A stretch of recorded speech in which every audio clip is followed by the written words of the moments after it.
अरे आजकल लोग बोलते ना सबसे बड़ा धर्म गृहस्थ धर्म है। क्यों? आपने सबको छोड़ दिया, आपको क्या संसार का पालन करना, आप तो मजे में हैं, आश्रम में रहते हैं। लोग कहते हैं ना क्या, मठ में खाओ और खाट पे सो। आपका जीवन सरल है। हम लोग से पूछिए, हमको जॉब पे जाना होता है, धन अर्जित करना होता है, परिवार देखना होता है, संबंधियों को देखना होता है, उसके साथ भी हम लोग भक्ति करते हैं। इसलिए गृहस्थ धर्म ही सबसे बड़ा है। यद्यपि गृहस्थ धर्म सबसे बड़ा है, इसमें कोई संदेह नहीं है। यद्यपि गृहस्थ धर्म वास्तव में, अच्छा आपको क्या लगता है, श्रीमद् भागवत में सन्यासी के धर्म को बहुत विस्तार किया गया है, बहुत तारीफ की गई है कि गृहस्थ के धर्म की, गृहस्थ के धर्म की बहुत सारे उदाहरण दिए गए हैं, बहुत सारे प्रसंगों में, और कई कारण भी उसके अगर उसमें जाएंगे तो हम बहुत डिटेल्ड, ये तो कई दिनों सेमिनार चल सकता है।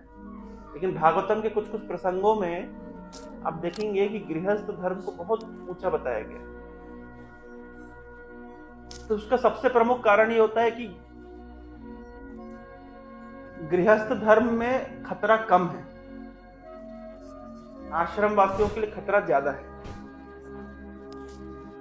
मतलब हम लोग की स्थिति ऐसी है कि हम लोग छुरे के नोक के ऊपर चलते हैं, प्रैक्टिकली स्पीकिंग। आजकल तो खैर गृहस्थों को भी खतरा है, लेकिन फिर भी आज के समय में भी जो विशेष रूप से ब्रह्मचारी हैं और सन्यासी हैं, यानी जो गृहस्थ आश्रम में नहीं है, उनके लिए बहुत खतरा है। और ये हम फील करते हैं, मतलब ये एक प्रैक्टिकल एनालिसिस है, ये देखा गया है। क्यों खतरा है? क्योंकि जिस तरह का वातावरण आज के समय में है, उस समय अपनी काम वासनाओं को मतलब रेगुलेट करना, जिस संस्कारों से व्यक्ति आया है, जैसे उदाहरण के तौर पे चार आश्रम होते हैं, गृहस्थ, ब्रह्मचारी, गृहस्थ, वानप्रस्थ, सन्यास। ऐसा बताया गया कि पहले 25 साल ब्रह्मचारी, उसके पश्चात गृहस्थ 25 साल, उसके पश्चात 25 साल वानप्रस्थ। तो आजकल तो खैर 100 साल कोई जीता ही नहीं है, तो लास्ट का 25 साल तो वैसे ही माइनस कर दिए।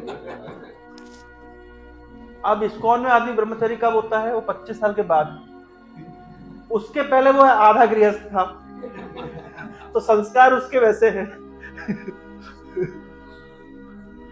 तो उन संस्कारों के साथ में और इस तरह के वातावरण में आध्यात्मिक प्रगति करना, काम वासनाओं के ऊपर नियंत्रण करना, ये निश्चित रूप से कठिन है। इसलिए हमारा जो सोसाइटी है, विशेष रूप से इस्कॉन सोसाइटी में, एक म्यूचुअल कोऑपरेशन में चलता है। गृहस्थ लोगों को ब्रह्मचारियों को दुख भी समझना चाहिए और ब्रह्मचारियों को गृहस्थों का दुख भी समझना चाहिए। म्यूचुअल कोऑपरेशन चलना चाहिए, एक दूसरे का दुख को समझ जाना। This is how community building होती है।